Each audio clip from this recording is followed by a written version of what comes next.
अस्सलाम वालेकुम। Programme capital view के साथ मैं हूं नाहिद चौधरी।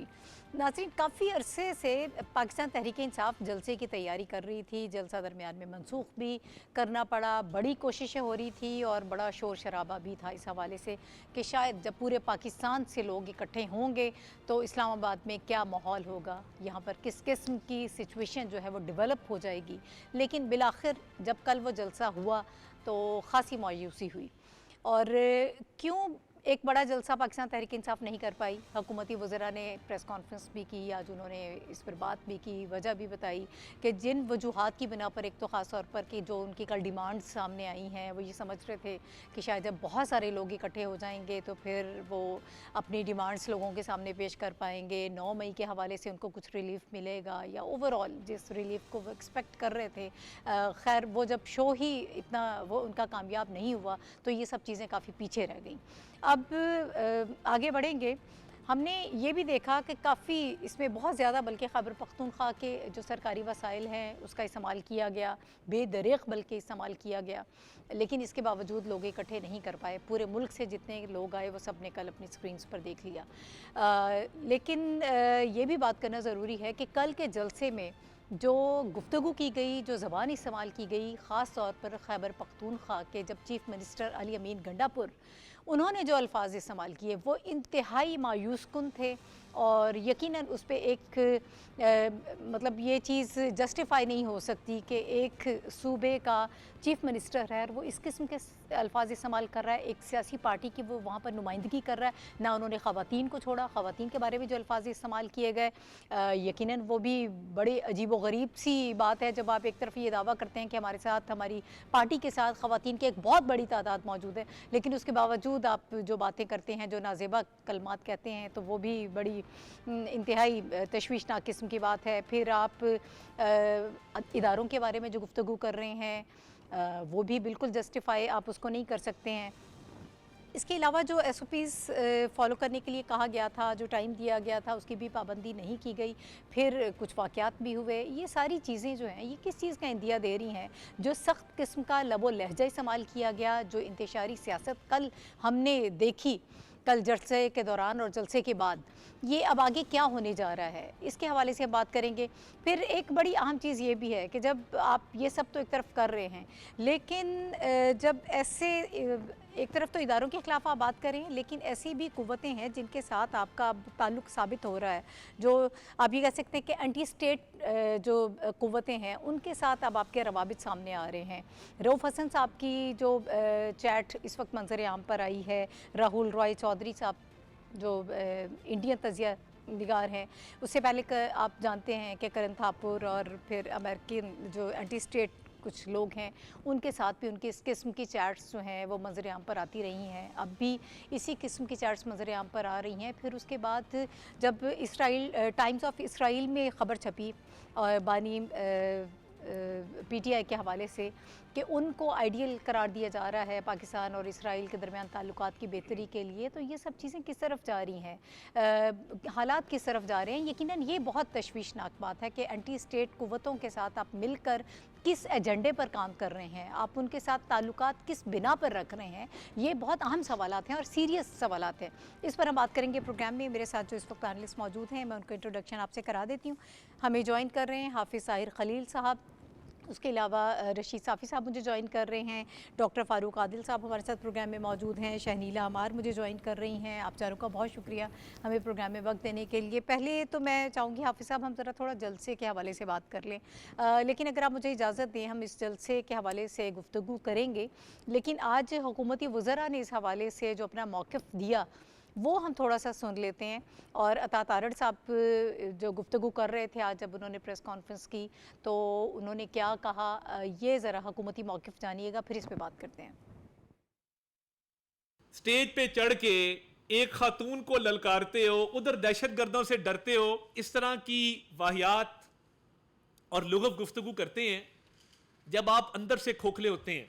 नाकाम जलसे का गुस्सा था और निकाला वो मरियम नवाज शरीफ साहिबा पे, निकाला वो फ़ौज के ऊपर। तो यही फ़ौज है जो वहाँ पे कुर्बानियाँ दे रही है, रोज़ लाशें उठा रहे हैं और आप बैठ के तमाशबीन की तरह तमाशा देख रहे हैं। आप एक सूबे के वज़ीर आला हैं, संजीदगी अपनाएं, आके दहशत गर्दी के ख़िलाफ़ जो वहाँ पे एक अज़्म इस्तेहकाम के तहत हम एक विजन लेके चले उसका हिस्सा बने और अपने सूबे में अमन कायम करें, अपने सूबे के लोगों को सेहत तालीम की सहूलियात दें, अपने सूबे के अंदर तरक्याती काम करें। जी, आप खैबर पख्तूनख्वा के जब सीएम हैं तो अपने सूबे में काम करें, दहशत गर्दी को कंट्रोल करें, जो आपके करने के काम है वो आप कर नहीं रहे और आप खड़े होकर स्टेज पर धमकियां दे रहे हैं हसास इदारों को। ये अपनी जगह एक बहुत बड़ा सवाल है, लेकिन इसके साथ एक और सवाल जोड़ लेते हैं कि जलसा नाकाम क्यों हुआ? देखिए नाहिद, ये इस जलसे के हवाले से, जलसा क्या था ये एक ऐसा इवेंट था जिसके बारे में एक अमूमी तासुर ये है कि इसमें दुशनाम तराजी की गई, धमकियाँ दी गई, इसमें ख़वातीन के हवाले से नाजेबा गुफ्तगू की गई, इसमें सहाफ़ियों पर तानो तशनी किया गया, इसमें अदारों को डायरेक्ट जो है उनको टारगेट किया गया। इसमें क्या कुछ नहीं हुआ। देखिए, लोग तवक्को लगाए बैठे थे कि पीटीआई जो है माजी की सियासत छोड़कर एक नए पार्लिमानी निज़ाम का हिस्सा बन रही है, तो वो माजी की सियासत से पीछे हटकर इस तमाम जो है मनफी सियासत को खैरबाद कह देगी, लेकिन ऐसा नहीं हुआ। अमूमी तासुर यही था, जिस तरह से आज वज़रा भी बात कर रहे थे, कि सरकारी वसाइल का ना सिर्फ बेमहाबा, बड़ी बेदर्दी के साथ इस्तेमाल हुआ। स्टेज से ये तवक्को की जा रही थी कि स्टेज जो है वो ये अनाउंस करेगा कि सूबे से दहशतगर्दी को ख़त्म करने के लिए क्या क्या इक़दामात होंगे और किस तरह से जो है जो मौजूदा कार्रवाइयाँ हैं उनको तेज़ किया जाएगा। लेकिन ऐसा अनाउंस नहीं किया गया, बल्कि वहाँ जो अनाउंस किया गया वहाँ एक खातून सियासतदान मरीम नवाज़ को टारगेट किया गया और उनके हवाले से जो कुछ कहा गया, मेरा ख्याल है कि ये ऐसी मिसालें हैं जिसकी सिर्फ इसी पीटीआई ही अपनी सियासी तारीख में दोहरा सकती है, किसी और के हवाले से ये बात नहीं की जा सकती। देखिए, कुछ रवायात जो हैं खैबर पख्तूनख्वा की मौजूद हैं जिसमें ख़वातीन को एक नुमाया एहतराम दिया जाता है, लेकिन उसका भी ख्याल नहीं रखा गया। यहाँ के वज़ीर आला को, जो सूबे के वज़ीर आला हैं, वो लगता ही नहीं था कि वो सूबे के एक सीनियर ओहदेदार हैं। उन्होंने सहाफ़ियों को टारगेट किया और आज उसकी जो बाज़ गश्त है पार्लियामेंट में भी देखी गई कि पार्लियामेंट में दोनों ऐवानों के सहाफ़ियों ने वज़ीर आला के ख़िलाफ़ वॉकआउट किया और वहाँ जो पार्लिमानी क़यादत है वो माज़रत करती रही, लेकिन सहाफ़ियों की जानिब से यही जवाब आया कि जब तक अली अमीन गन्नापुर ख़ुद माज़रत नहीं करेंगे ये एहतजाज जारी रहेगा। बहरहाल ये था कि ये जलसा जो है, जिसमें देखिए बढ़के क्या थी, उसमें एक बढ़क ये भी थी जिसका आज वज़रा ने भी जवाब दिया कि 15 दिन में हम रहा करवा लेंगे जी। और उसके बाद आज ये कहा गया कि ये 15 दिन की बात तो एक अलामती बात थी, पार्लियामेंट में ये कहा गया ये बात। बहरहाल देखिए, सियासतदान जब जलसे में आते हैं, लोगों को एक पैगाम देते हैं, लोगों को एक रास्ता दिखाते हैं मसाइल से निमटने का, मसाइल हल करने का, लेकिन जब सियासतदान मनफी रास्ते पर चल पड़े तो उसका नतीजा जो है वो सिवाय मायूसियों के, सिवाय नाकामियों के, और फिर लोग जो हैं वो एतबार नहीं करते सियासत पर भी और इन लोगों पर भी। यही वजह थी कि जलसा जो है, जिस तरह से आज वज़रा भी कह रहे थे, मीडिया में भी, मीडिया की आंख ने भी दिखाया कि जलसा जो है पूरी तरह से नहीं भरा जा सका वसाइल के इस्तेमाल के बावजूद, और उसका गुस्सा जो है फिर उतारा गया ख़वातीन पर, उसका गुस्सा उतारा गया फेडरल गवर्नमेंट पर और अदारों पर तानो तशनी के ज़रिए। ज़रूरत इस बात की थी कि पीटीआई की क़यादत जो है वो इस मौके पर ना सिर्फ ये कि दहशत गर्दी के ख़िलाफ़ जंग को तेज़ करने के इक़दामात का एक नया अमल देती और लोगों को एक मस्बत पैगाम देती कि कौमी वसाइल को किस तरह से इस्तेमाल किया जाएगा, कौमी तरक्याती प्रोग्राम में किस तरह से शामिल हुआ जाएगा और कौमी पार्लिमानी निज़ाम को किस तरह से मुस्तहकम किया जाएगा। ठीक है, ये तो एक्सपेक्टेशंस है ना, हम ये चाहते हैं कि इस तरह की एक मैच्योर किस्म की गुफ्तगू सामने आती, लेकिन वो सवाल फिर अपनी जगह पर है। साफ़ी साहब, मैं आपकी तरफ लेकर आऊँगी कि क्या वजूहात थी जिसकी वजह से लोग इकट्ठे नहीं कर पाए। हुकूमती जो मौक़िफ़ है, हुकूमती वज़रा ने कहा कि लोगों ने इनको रिजेक्ट कर दिया और दिलचस्पी नहीं ली आवाम में। आप ये समझते हैं एक नाकाम जलसा था, फ्लॉप शो था, वजूहात क्या थी? शुक्रिया नाहिद। देखिए, आपका सवाल जो है वो अहम है, लेकिन मैं पहली जो बात कहना चाहूँगा, एक तो जो अली अमीन गंडापुर साहब ने सहाफ़ियों के ख़िलाफ़ जो लबो लहजा अख्तियार किया, ख़वातीन के ख़िलाफ़ जो उनकी नाज़ेबा अल्फाज थे, या फिर उससे बढ़ के जो हमारी जो वहाँ पे जो पूरे सूबे की दिल आज़ारी हुई है, पश्तूनों को एक ख़ास माइंड सेट से उनको ताबीर दिलवाना और उनको एक जो उनका अपना एक स्टाइल तो हो सकता है, वो पश्तून वली का या पश्तून सोसाइटी का कभी ये रिवायत या रिवाज हमारे यहाँ ये नहीं है कि ख़वातीन को हम गालियाँ दें, हम बेजा इल्ज़ामात लगाए, स्पेशली ये तो ख़वातीन पूरे तो पठान कल्चर को बल्कि बदनाम कर दिया पूरे उन्होंने। पश्तून कल्चर के ख़िलाफ़ उन्होंने बात की है।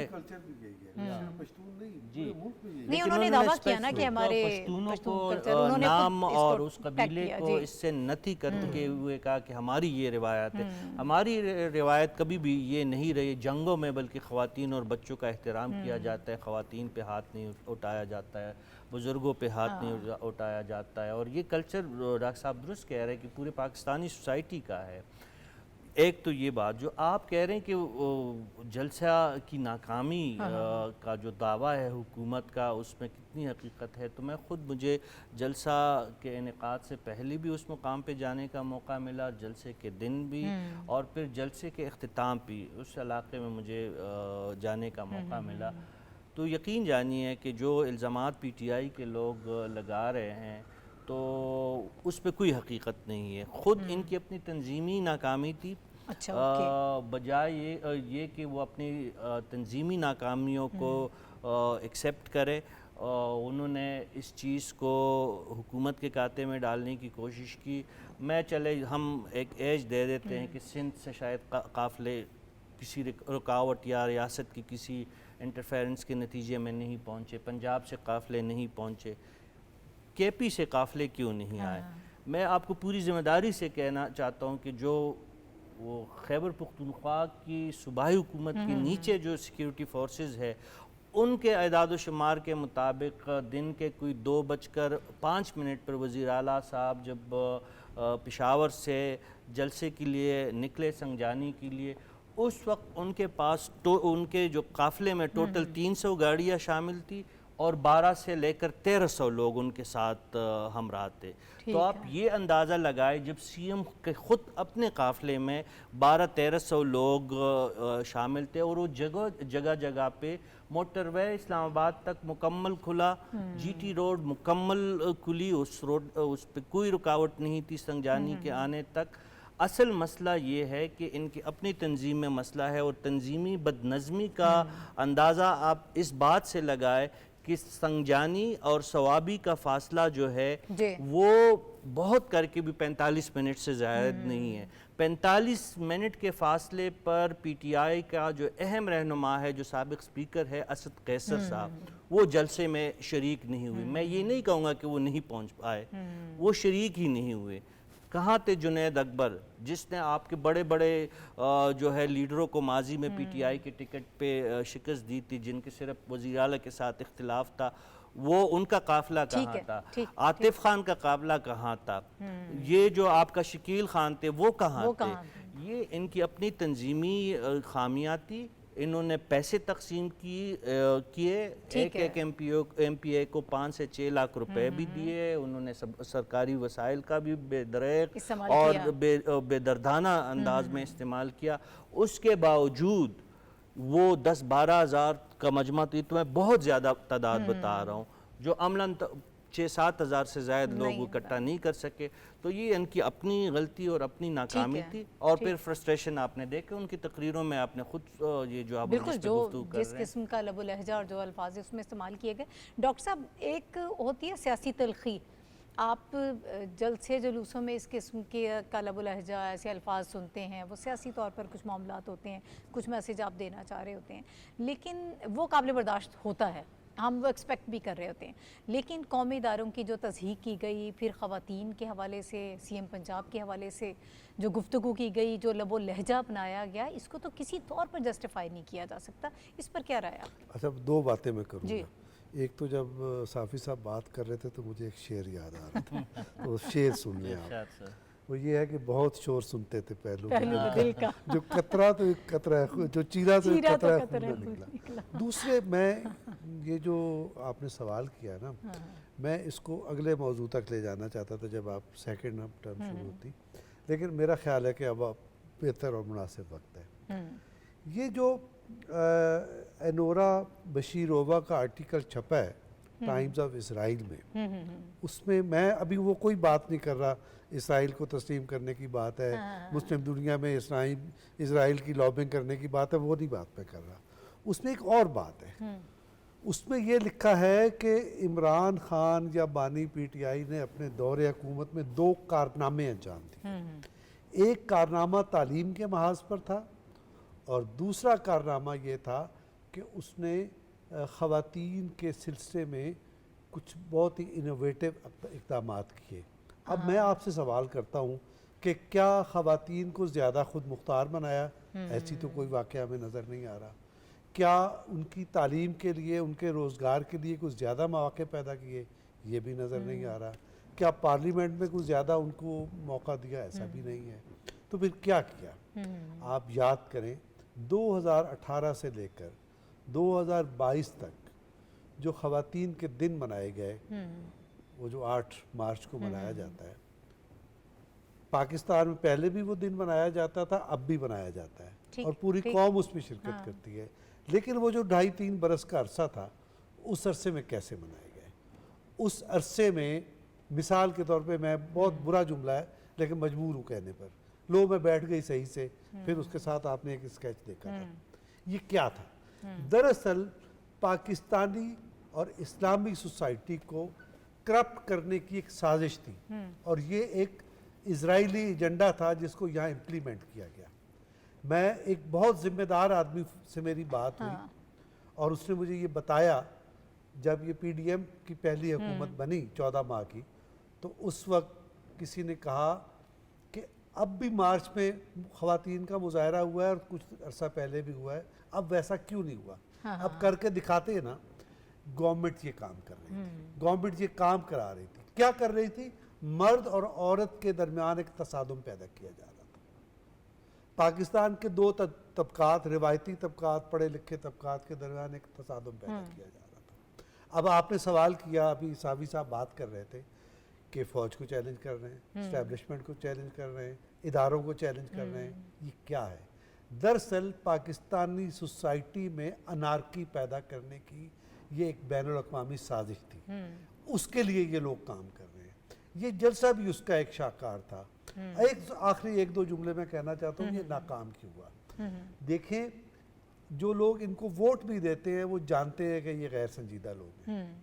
आपको याद होगा कि हुकूमत से महरूमी के बाद कितने लॉन्ग मार्च निकालने की कोशिश की बानी पीटीआई ने, कितने निकले, कितने लोग इनके साथ थे। यहाँ तक कि बूरे वाला या कौन सी जगह थी जहाँ एक ड्रामा हुआ फायरिंग का, वहाँ उस वक्त कितने थे लोग? तो कहने का मतलब ये है कि इनके वजीराबाद जी, तो कहने का मतलब ये है कि इमरान खान से लेकर के आज तक जो भी लोग हैं, ये किसी को भी घर से निकाल नहीं पाते, मुमकिन नहीं है। और ये गैर संजीदा लोग जो गालियाँ देते हैं, जो लोगों की ख़वातीन यानी घरेलू ख़वातीन पर आवाज़ें कसते हैं, उनके बारे, यानी वो आपको तो नाकाबिले समाज जुमला है जो सहाफ़ी ख़वातीन के बारे में उसने कहा, जो ये करते हैं। कौन गैरतमंद आदमी सुनने के लिए घर से निकलेगा? बिल्कुल नहीं निकलेगा। तो मैं तो ये कहता हूँ कि हुकूमत इन्हें खुली छूट दे ताकि ये और बेनकाब हों और लोगों की समझ में आए कि ये फितना है कौन। ठीक है। अच्छा, इसी पे जो ख़वातीन के हवाले से है, इस पे प्रोटेस्ट भी किया जा रहा है, औरत फाउंडेशन और बाकी सहाफ़ी भी ज़ाहिर इस पे बात करें।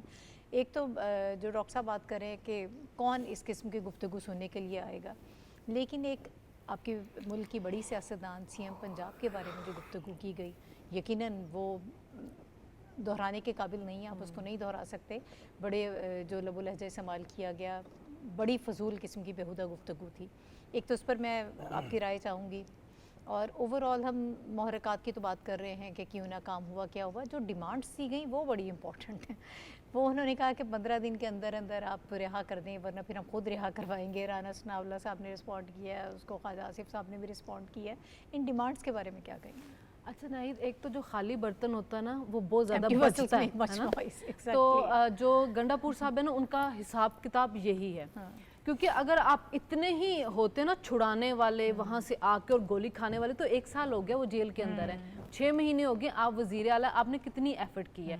और जो ये वैसे किसी पर्सनल एजेंडा पे थे, जी ये इस किस्म की जो गुफ्तगू कर रहे थे ना, ये इनके अपने भी हालात खराब आपने हैं। देखें कि इस गुफ्तगू की वजह से ज्यादा जो प्रॉब्लम है वो बानी पीटीआई के लिए क्रिएट होंगे, क्योंकि जो लबो लहजा इस्तेमाल किया गया, जिस तरह पुलिस पे पथराव किया गया, जो इनका एग्रीमेंट हुआ था कि हम 7 बजे खत्म कर देंगे, उस सब की खिलाफ वर्जी की गई। रूट तो की क्या भी इवन जी के जो तो आपको कल को दिए क्या गए ये जब अदालत में जाएंगे और जाके कहेंगे कि हमने जलसा करना, इंतजामिया हमें इजाजत नहीं दे रही, तो क्या जुडिशरी ये बिहेवियर देखते हुए उनको इजाजत देगी? वो नहीं देगी। फिर अगर जो इस्टेब्लिशमेंट है कहीं वो सोच रही है कि थोड़ा सा कहीं रिलीफ मिले, तो क्या इस जुबान के बाद जो गंडापुर ने इस्तेमाल किया रिलीफ मिलेगा? बिल्कुल भी नहीं, इनको मिलेगा।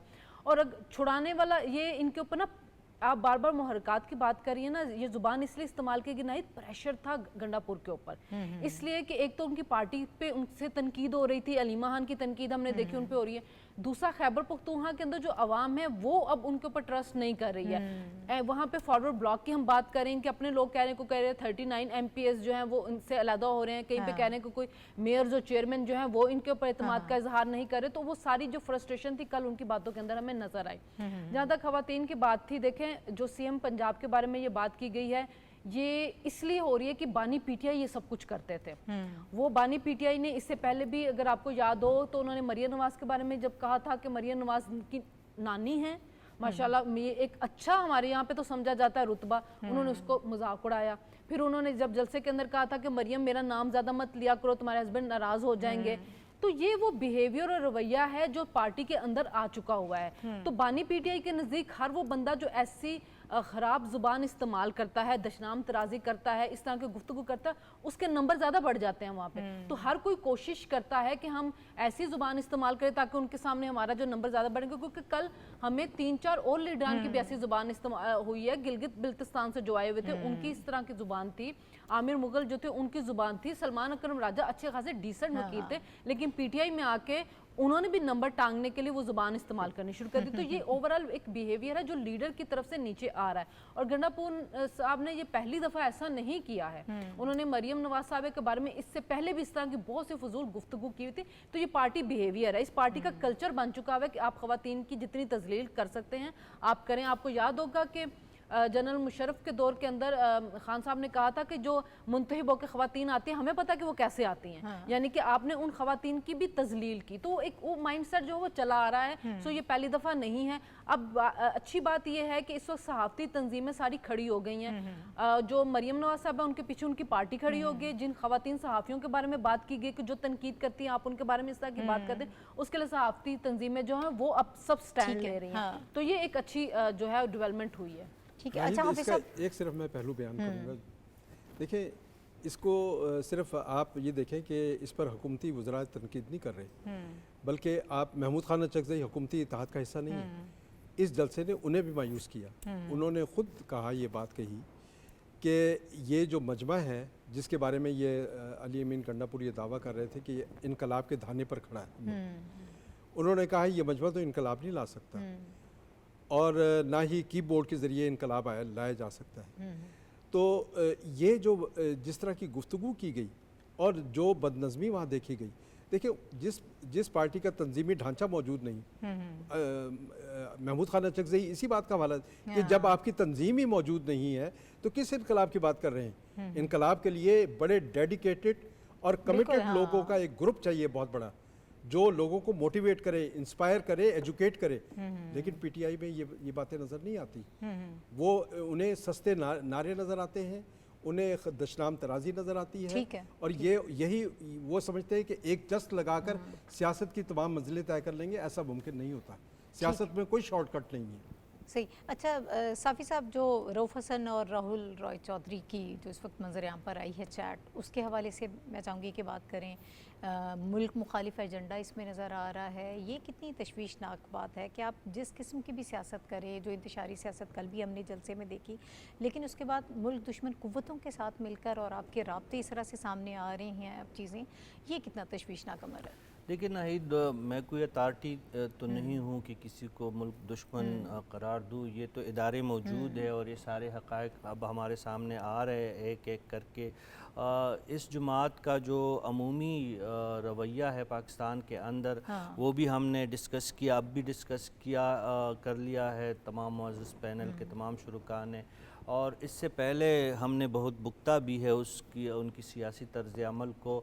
लेकिन अब जो ये रवाबित सामने आ रहे हैं और हक़ाइक़ और शवाहिद की एक तसलसल के साथ हमारे सामने एक फ़हरिस्त जो हमें नज़र आ रही है, तो ये बात इंतहाई तशवीशनाक है। इस पे अब रियासत को ये देखना है, रियासती इदारों ने ये देखना है कि ये रवाबित किस लिए थे और क्यों थे।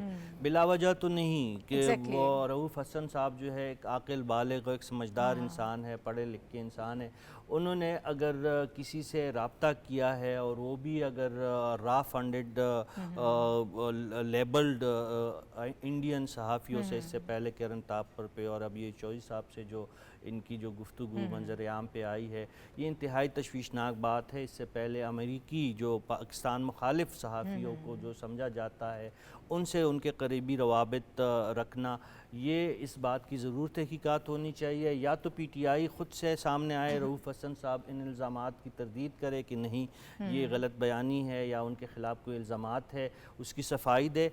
अगर PTI की तरफ से कोई सफाई नहीं आती तो फिर आप वाली बात जो है वो मजबूरन हमें तस्लीम करनी पड़ेगी। और इस सिलसिले में फिर उनको ज़ाहिर है कि रियासत दुश्मन अनासर के साथ अगर किसी जुमात के अहम रहनुमाओं के इस कदर करीबी राब्ते हैं कि वो अपना पासपोर्ट उनके साथ शेयर कर रहा है, अपने पर्सनल मालूमात उनके साथ शेयर कर रहे, अपनी रियासत को नीचा दिखाने की बातें उनके साथ उनकी हो रही है, फिर यकीनन इस बात को जो है डॉक्टर साहब ने जो पहले आपको बताया था कि किसी बैनुल-अक़वामी एजेंडे का हमें उसमें एक शायबा नज़र आता है, तो उस पे मज़ीद यकीन किया जा सकता है। लिहाजा इसकी ज़्यादा ज़िम्मेदारी जो है इस वक्त PTI पे आयद होती है कि वो अपने ये जो इसराइल के अखबारात में उनके हवाले से जो मज़ामीन छप रहे हैं, जो सहाफ़ियों से जो एंटी पाकिस्तान सहाफ़ी हैं उनके साथ जो उनका एक राब्तों का एक मुकम्मल नेक्सस जो सामने बेनकाब हुआ है, वो उसकी वजाहत करे। और दूसरी जानिब रियासत भी अपनी रिट और अपनी जो है सलामती के लिए वो हमें ये बताए, और इस हवाले से अगर उनको कोई ज़रूरी इक़दाम उठाने पड़ रहे हैं तो वो ज़रूर उठाएं, ताकि ये सिलसिला यहीं पे रुक जाए और आगे जो है हम अपने रियासत की बका और रियासत की हिफाजत तमाम पाकिस्तानियों को, वो बहुत ज़्यादा अजीज़ है। इसमें हमें किसी सियासत या किसी सियासतदान को एज देने के लिए शायद कोई भी मुहब्ब वतन पाकिस्तानी तैयार नहीं होगा। डॉक्टर साहब, किस किस्म की आगे मामलात किए जा सकते हैं, कानूनी चाराजोई की जा सकती है, ताकि जैसे साफ़ी साहब कह रहे हैं कि इन चीज़ों पर तो स्पेयर किसी को नहीं किया जा सकता और फौरी तौर पर इन मामलात को रोका जाना चाहिए, कितनी ज़रूरत है इस चीज़ मैं गुजारिश करता हूँ, देखिए नाहिद, आप ज़रा याद करें, मैं उस बयान की तो बात ही नहीं करता कि आपने हमें हटाना था तो मुल्क पे बैटम बम चला देते, मैं नहीं बात करता, चले जज्बाती बात थी। क्या ये जज्बाती बात थी कि पाकिस्तान को हम 3 हिस्सों में तकसीम कर देंगे? ये किसने कहा? ये बानी PTI ने कहा ना। उसने कश्मीर की भी इसी तरह की बात की। फिर ये जो वाक़या है अगस्त का, जिसके तहत मसला कश्मीर को अपने तौर पे इंडिया कहता है हल कर दिया, और आपने उसमें सहूलतकारी की। आपने कहा कि हम प्रोटेस्ट करेंगे हर जुमे को, वो प्रोटेस्ट भी नहीं हुआ। लेकिन उस वक्त जब ये काम करने जा रहा था इंडिया, तो मुझे याद है, हाफिज साहब तस्दीक करेंगे कि वज़ीर ख़ारजा इंडिया का और वज़ीर आज़म यही मोदी, ये दुनिया का गज़ बना हुआ था। ये हर दारुल हुकूमत में जा रहे थे और वजाहत कर रहे थे कि हम ये करने जा रहे हैं, इसका फ़ायदा ये होगा। जवाब में जो सफारतकारी हमारी तरफ से हो रही थी, शाह महमूद कुरैशी साहब की तरफ से और इमरान खान की तरफ से, ये टेलीफोन पे सफारतकारी कर रहे थे। कश्मीर जो आपकी शहरग है, उस शहरग को बचाने के लिए टेलीफोन पे सफारतकारी की जाती है। इसका मतलब ये है कि आप सहूलतकार थे। अब ये मैं बुनियादी बात कह के आपसे गुजारिश ये करता हूँ कि आप मुल्क की तकसीम की बात कर रहे हैं, कश्मीर की भी तकसीम की आपने बात की। अब आप वापस आ जाएं एना बशीरोवा के आर्टिकल की तरफ से जो टाइम्स ऑफ इसराइल में छपा है। वो क्या है कि गोल्डस्मिथ फैमिली के ज़रिए इसराइली हुकाम से मुसलसल राब्ते थे, उनके साथ नामों पैगाम हो रहा था। उनको कह क्या रहे थे, यकीन दहानी क्या कराई जा रही थी, वही बता रही है कि जी मैं पाकिस्तान का मूड बदल दूंगा आपके बारे में, यही थी ना। और ये दोनों बाखबर हैं, सारी बाखबर हैं, मुझसे ज़्यादा हैं, मैं आप सबसे ज़्यादा बात उस ज़माने में खुद इसकी काबीना के लोग ऑफ द रिकॉर्ड कहा करते थे कि इसका बस नहीं चलता कि इसराइल को तस्लीम कर ले, अभी हिम्मत नहीं पड़ रही इसको। तो ये सारा मामला था। तो ये अब दो बातें हैं जो आपने, आपका सवाल है कि इस पे हो क्या। दो बातें। पहली बात, वक्त बहुत कम है सर। पहली बात ये कि पीटीआई की तरफ से इस पर बात हो, ये कहना काफी नहीं है कि ये प्रोपोगंडा है। इजराइल में हम में से कौन जाके प्रोपोगंडा करेगा, वो आपकी रिश्तेदारियां हैं, आप करेंगे, नंबर एक। नंबर दो ये कि ये एक रेफरेंस है। आपको याद है कि 70 की दिहाई में जो उस वक्त नेशनल अवामी पार्टी थी, आज अवामी नेशनल पार्टी है, भुट्टो साहब ने उनके खिलाफ एक रेफरेंस दायर किया था, एक खसूसी ट्रिब्यूनल बना था और चीज़ें डिस्कस हुई थी। मुझे कानूनी पोजीशन का तो नहीं पता, लेकिन आपको इस तरह की एक कार्रवाई करनी है जिसमें ये चीज़ें तय हो जाएं कि इन्होंने क्या किया था। और इस वक्त बानी पीटीआई जेल में है, उनसे इन्वेस्टिगेशन शुरू कर दी जाए।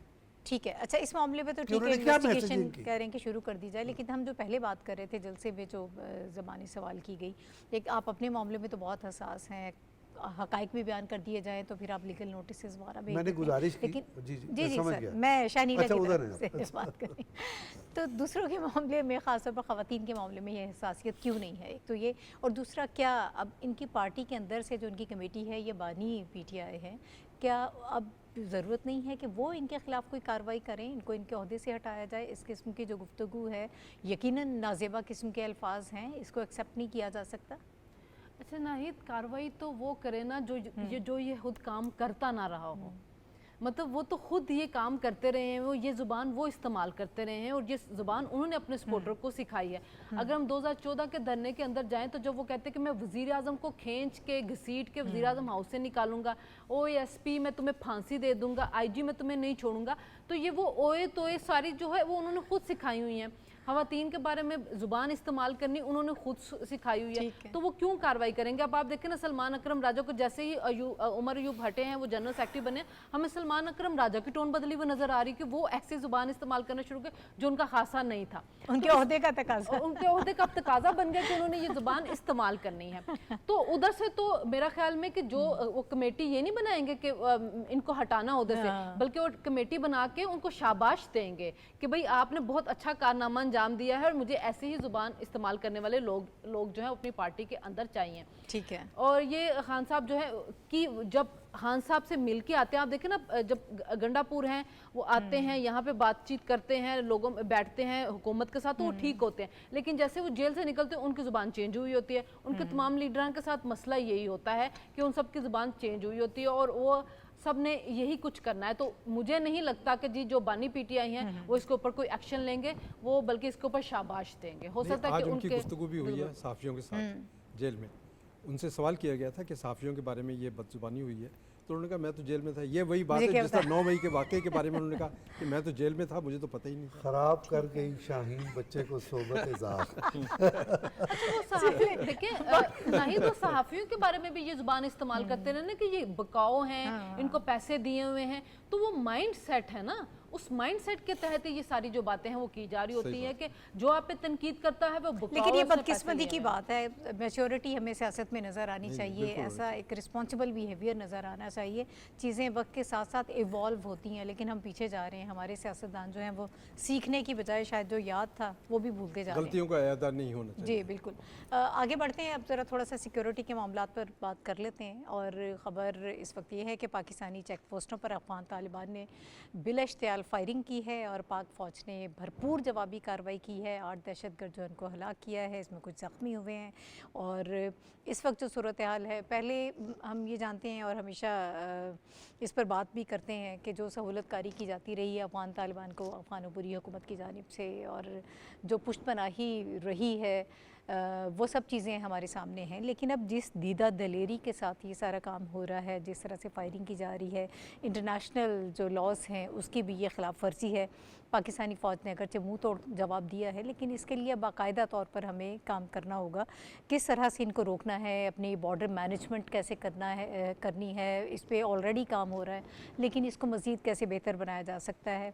किस किस्म के इकदाम उठाए जा सकते हैं, इस पर हम बात करेंगे। दहशतगर्दी को कंट्रोल कैसे किया जा सकता है, हम पहले भी उस पर बात करते रहे हैं, लेकिन इस वक्त जो रिसेंट ये जो इंसिडेंट है इसको हम बेस बना के मैं चाहूँगी कि इसे आगाज़ करें। जी हाफिज़ साहब।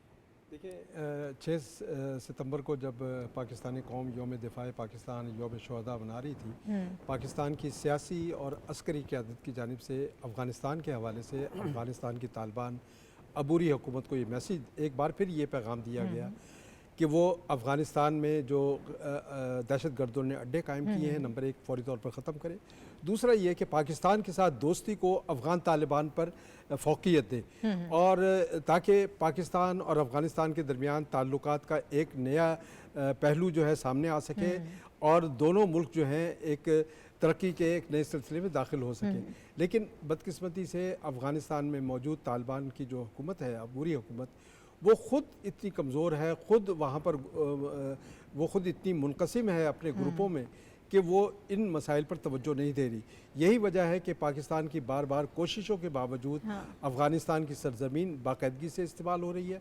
अब रिसेंटली जो गुज़िश्ता रोज़ वाक़या हुआ है, बड़ा तशवीशनाक वाक़या है कि पाकिस्तान की पोस्टों पर हमले किए जा रहे हैं मुसलसल, और ये हमले सिर्फ इस वजह से हो रहे हैं कि पाकिस्तान ने इल्लीगल स्पेक्ट्रम को ख़त्म करने के लिए जो इकदाम किए, स्मगलिंग को ख़त्म किया है, नापसंदीदा अफराद की आमदोरफ्त रोकी गई है, वहाँ से जो है डॉलर की स्मगलिंग रोकी गई है। ये तमाम इकदाम जो हैं वहाँ पर तालिबान जो दहशतगर्द हैं उनको पसंद नहीं है। तालिबान जो है वहाँ से हीरोइन स्मगलिंग कर रहे थे, वहाँ से मनशियात की स्मगलिंग हो रही थी, इंसानों की स्मगलिंग हो रही थी।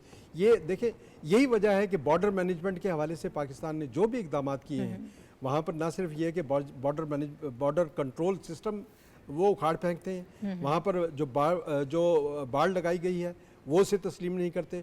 पाकिस्तान ने वहाँ पर तकरीबन 1200 अपनी चेक पोस्टें कायम कर रखी हैं, अफ़गानिस्तान की जानिब से सिर्फ 200। तो ये देखें, ये किस तरह संजीदगी का इजहार कर रही है अफ़गान तालिबान हुकूमत। ज़रूरत इस बात की है कि दोहा मुज़ाकरात के मुताबिक जो वहाँ पर वादे किए गए थे उसके मुताबिक अफ़गानिस्तान की सरजमीन को पाकिस्तान के ख़िलाफ़ इस्तेमाल होने से रोका जाए और इस सिलसिले को आगे बढ़ाया जाए कि दोनों मुल्क जो हैं वो पुरअमन तरीके से बातचीत के ज़रिए मसाइल को हल कर सकें। ठीक है। अच्छा साफ़ी साहब, ये जो जारियत है बड़ी खुलकर अब सामने आ गई है, चेक पोस्ट पर बड़ा दीदा दिलेरी से आप हमले कर रहे हैं, ये यकीनन तशवीशनाक बात है, इस पर भी कमेंट कर दीजिएगा। और दूसरा, हम हमेशा वो करते हैं बात के दोहा मुआहदे के मुताबिक उस पर अमल दरामद होना चाहिए, लेकिन कोई उसमें हमें पॉजिटिविटी नज़र नहीं आती। अब तो बस वो बातों की हद तक की चीज़ रह गई है। अब बातों की हद तक भी बात नहीं रही है। हम आपके प्रोग्राम में काफ़ी मुद्दत से ये बात करते रहे कि जब तक ये गलतफहमी हमारी दूर नहीं होती कि अफ़गान तालिबान और पाकिस्तान के दुश्मन क़ुव्वतें जो अफ़गानिस्तान की सरज़मीन पे सरगर्म है, चाहे वो फितनतुल ख़वारिज हो, चाहे वो दाइश हो, चाहे वो अल-कायदा हो,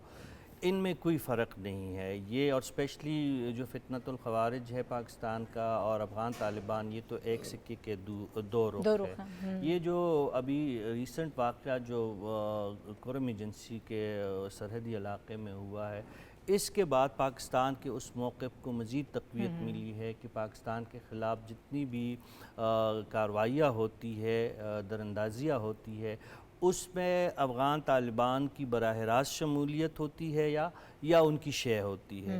और अभी ये जो वाक़या है ये तो बराह रास्त ख़ुद अफ़गान तालिबान ने किया है। अपनी जो उनके लोग जो इस हमले में काम आए हैं, जो हमलावर मारे गए हैं, वो डायरेक्ट अफ़गान तालिबान के अपने लोग हैं, उनके 2 कमांडर इसमें मारे गए हैं। तो इस बात के बाद, इस वाक़े के बाद अब तालिबान के पास कोई जवाब नहीं रहा है कि वो पाकिस्तान का जो एक मौक़िफ़ था कि उसकी तरदीद करे। दोहा मुआहदे पे उनसे कोई अमल दरामद नहीं हो सका है, वो तो दूर की बात है। दोहा मुआहदा तो बाद और उस पर अमल दरामद हमें कोई नज़र अनकरीब भी उस पर कोई हमें पेशरफ़्त नहीं नज़र आ रही है। इन्होंने तो पड़ोसी होने का भी हक़ अदा नहीं किया। इन्होंने तो जो पाकिस्तान ने अफ़गानिस्तान के साथ अभी तक जो सलूक रवा रखा है, हम अगर माजी की बात ना करें, इस अफ़गान तालिबान के 3 साल दौर में जो पाकिस्तान ने इन पे जो इनायात की है, वो पाकिस्तान ने जिनके लिए हर मौके पे इनकी अखलाक़ी और सफारती सतह पे जो इनको ताउन फ़राहम किया है, उसका भी उन्होंने कोई दीद लिहाज नहीं रखा है। लिहाजा पाकिस्तान ने जिस तरीक़े से हमले का जवाब दिया है, उनके दान कट्टे किए हैं, ये हक़ जो है पाकिस्तान को बाकायदा तौर पे हासिल है।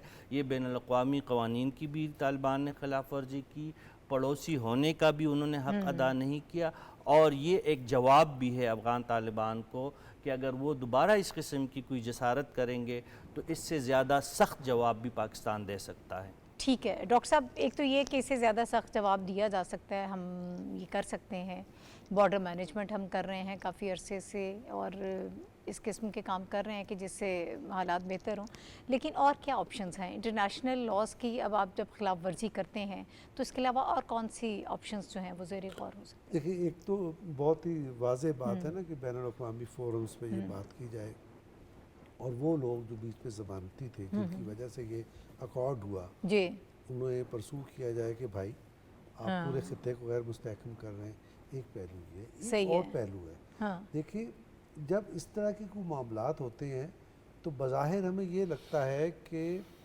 पब्लिक सपोर्ट हासिल है पाकिस्तान पर हमला करने वालों को। वो क्यों है?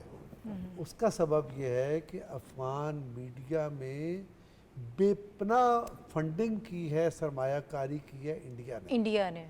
अब आप ये देखें कि हमने वहाँ हॉस्पिटल्स बनाए, यूनिवर्सिटीज़ चल रही हैं, उनका जो टीचर्स हैं, फैकल्टी है, उसके अखराजात हम दे रहे हैं, हाउस बनाया, पार्लियामेंट हाउस बनाया, हम बहुत सारे हज़ारों स्टूडेंट्स को स्कॉलरशिप दे रहे हैं, लेकिन ये सारी खिदमात ज़ाया चली जाती हैं कि वहाँ उस पर बात करने वाला कोई नहीं है। तो वहाँ जो उनकी मीडिया में जिस तरह से इंडिया ने सरमायाकारी की है, हमें भी अपनी पॉकेट बनानी है ताकि हमारे वहाँ बात हो, एक बैलेंस पैदा हो कि नहीं, इंडिया नहीं है जो तामीर कर रहा है अफगानिस्तान को, असल में तो पाकिस्तान कर रहा इसमें है। पार्टिसिपेट। ये जब होगा तो फिर पब्लिक की जो सपोर्ट का तासर है वो भी ख़त्म हो जाएगा। ठीक है, ये बड़ी इंपॉर्टेंट बात की है। मैं शनीला आपकी तरफ आती हूँ। साफ़ी साहब, मुख्तसर सा मैं आपसे इस पे कमेंट लेना चाहती हूँ, पब्लिक सेंटिमेंट क्या है वहाँ? देखिए, अवाम का पाकिस्तान के साथ जो एक ताल्लुक़ है वो दीरीना भी है और उनकी ज़रूरत भी है। ठीक है। अवामी सतह पे ऐसा नहीं है कि आम जो वहाँ के अवाम है उनकी जहन साजी, डॉक्टर साहब दुरुस्त कह रहे हैं कि उनकी जहन साजी पाकिस्तान करने की भरपूर कोशिश की जा रही है, लेकिन कोई कनेक्शन नहीं बन पा रहा है। इंडिया का बराह रास्त ना ज़मीनी रब्ता है उनके साथ, इंडिया का बराह रास्त उनके साथ कोई और भी ताल्लुक़ नहीं है। उनको अगर डिस्प्लिन की गोली लेनी है या उन्होंने ओपन हार्ट सर्जरी करनी है तो पाकिस्तान ही उनकी ज़रूरत है। इसमें एक जुमले की इजाज़त है, तासुर क्रिएट करता है मीडिया, ठीक है। हकीकत और है। सही सही। अच्छा शनीला, हमें क्या एकदम बात कर रहे हैं? देखिए, पहले तो ये है कि हमने अपने मुल्क के अंदर जो एक नैरेटिव बना दिया था ना कि तालिबान हमारे भाई हैं और हमें अपने ये हमारे जो बॉर्डर है मजबूत हो गया, तो अब हमें भी अपने मीडिया के ऊपर इन्वेस्ट करके लोगों को ये बताना होगा कि ये दहशतगर्द हैं और हमारे बॉर्डर के अंदर आके पाकिस्तान को की तबाही का मंसूबा इनके पास है। क्योंकि देखिए, उनका तो तहरीक तालिबान का एजेंडा एक है, माइंडसेट एक है, आइडियोलॉजी एक है, उन्होंने उनके खिलाफ कार्रवाई नहीं करनी है। तालिबान के अपने मुल्क के अंदर जो पॉलिसीज़ है ना, उसकी वजह से वहाँ पे कोई सरमायाकारी करने नहीं आ रहा है। चाइना ने कोशिश की कि हम आते हैं सरमायाकारी करी, सेंट्रल एशिया वाले भी करना चाहते हैं, लेकिन जब वहाँ पे दाइश भी ऑपरेट कर रहा है, उज़्बेक इस्लाम, हमारे पास क्या ऑप्शन है? वक्त खत्म हो रहा है। हमारे पास ऑप्शन ये है कि हमें अपने बॉर्डर को मैनेज करना होगा, हमें उनके खिलाफ कार्रवाइयाँ करनी होगी और हमें इंटरनेशनल लेवल के ऊपर बताना होगा कि वहाँ पे जो हमारे दुश्मन मुल्क उनको प्रॉक्सी के तौर पे इस्तेमाल करें, और अमेरिका को भी बताना होगा कि जो आप उनको छोड़ के गए, असला दे के चले गए, वो हमारे खिलाफ इस्तेमाल हो, जबकि हमने दहशतगर्दी में आपका साथ दिया। तो बैनुल-अक़वामी तौर पे हमें बड़ा फॉल होना पड़ेगा। ठीक है, वक्त खत्म हो गया। बहुत शुक्रिया हाफिज़ ताहिर खलील साहब, रशीद साफ़ी साहब और डॉक्टर फ़ारूक आदिल साहब मेरे साथ मौजूद थे, शनीला मार साहब, आप सबका शुक्रिया। और नाज़रीन, प्रोग्राम का वक्त ख़त्म हो गया। कल इंशाल्लाह दोबारा आपसे मुलाकात होगी। इजाज़त दीजिए, अल्लाह हाफ़िज़।